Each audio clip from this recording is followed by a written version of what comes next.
Hello, thank you so much for tuning in today's episode of Storytellers and Bestsellers podcast. I'm so glad you are here and I hope you learn a lot. Today, we're going to be talking about something important. It's titled How Not to End Your Book. Now, it's so amazing when your reader reads from the first page of the book till the last, and when they're finally done, they're like, oh my god, this was amazing. The story, amazing. The delivery, amazing. The characters, amazing. I can relate to this so much, or I sincerely enjoyed this. And because of this, I want to read every other thing this particular writer has written. That's a great feeling, honestly, because it just shows you that you've worked so hard and your hard work has paid off. What you do not want to do is to ruin the amazing work you've done, all of the time, all of the effort, all of the money you've put into publishing such an amazing book, and you don't want to ruin that with a poor ending. A classic example is the famous drama series Game of Thrones. A lot of people truly enjoyed the series, but at the very end, it just didn't feel like much. So, what should you do when ending your book? One, the end of your book should be plausible. Do not produce unnecessary plot twists out of thin air, rather.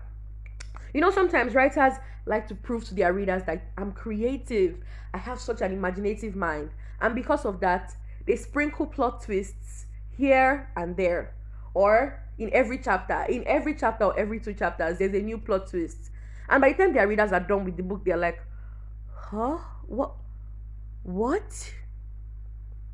Make sure that whatever plot twist you're putting is something that is plausible.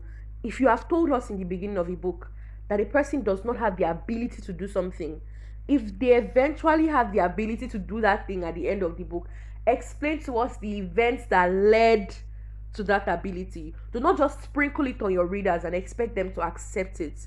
If the plot twist or if the end is not plausible, your readers may not enjoy the book as they ought to. 2. When writing an open ending, you should understand that it is not designed to be confusing.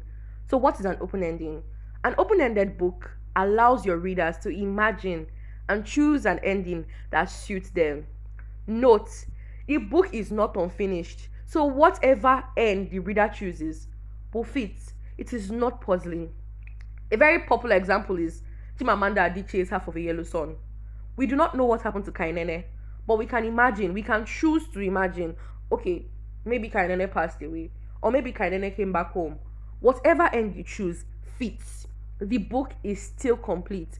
It is not designed to be confusing. So if you're choosing an open end for your book, don't make it confusing. Let your readers be able to flow and understand whatever end you choose for it.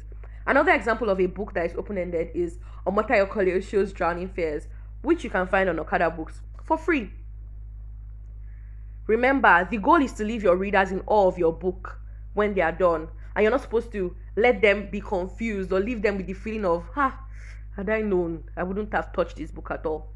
So I hope you've learned a lot in this episode, and I hope you understand how important it is to end your book on a good note and end your book on a note that is not confusing or puzzling to your readers. And I hope to see you in the next episode of Storytellers and Bestsellers podcast. Have an amazing day.